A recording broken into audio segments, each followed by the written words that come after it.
Oh, I just watched a video published today about a numerologist, an astrologer, who's talking about how in Chaldean numerology that the first name is the most important. That's the only thing that really matters.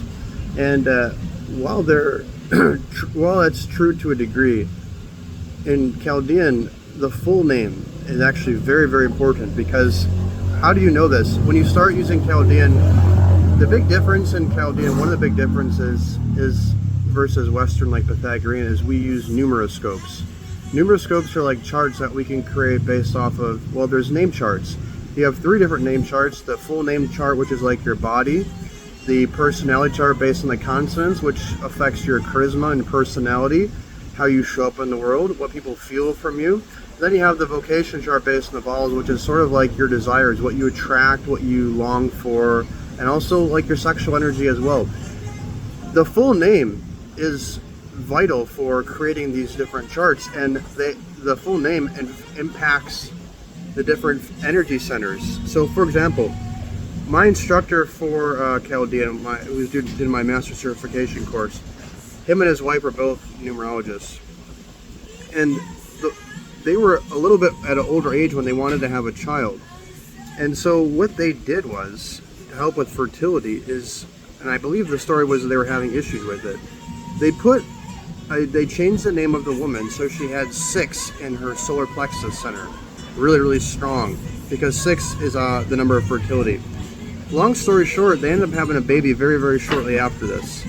And so there are a lot of examples and case studies which I could go through, which shows you the impact of how the full name actually reflects. Yes, the first name is very, very important. It's the most noticeable.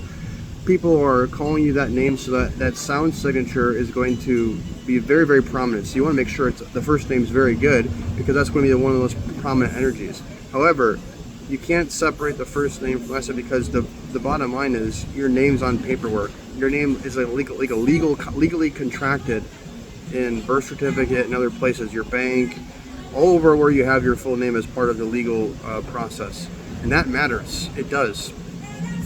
It's like a universal contract, so to speak. Kind of like how they say, you know, the so-called bad guys have to say what they're doing in advance, part of the karma. It's a contractual thing that with the name, it has to be accounted for, the whole thing. It's not a mistake. So that name is associated with you. You as a person, when it's on your birth certificate, which you can change, or it's on your social security or your bank, it's associated with you, therefore it influences you. It has a more subtler influence than the first name, but it's still a very prominent, impactful influence, one that is worthwhile looking at. So if you haven't seen my videos on name change numerology, I take you into the software.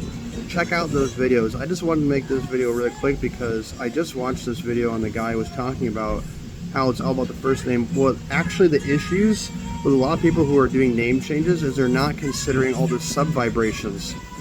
So for example, when you change your name to like, oh, I want to get a great number like 23 or 24 or 46 or something like this, and all the numbers everyone wants.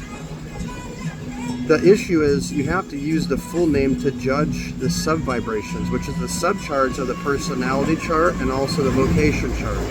What you're attracting, and also it influences your personality. So if you have a cool name, but the way that it interacts, it puts like 16-7 in the center, where you have anxiety, or 12-3 in the center is low self-esteem and also amplification of diseases.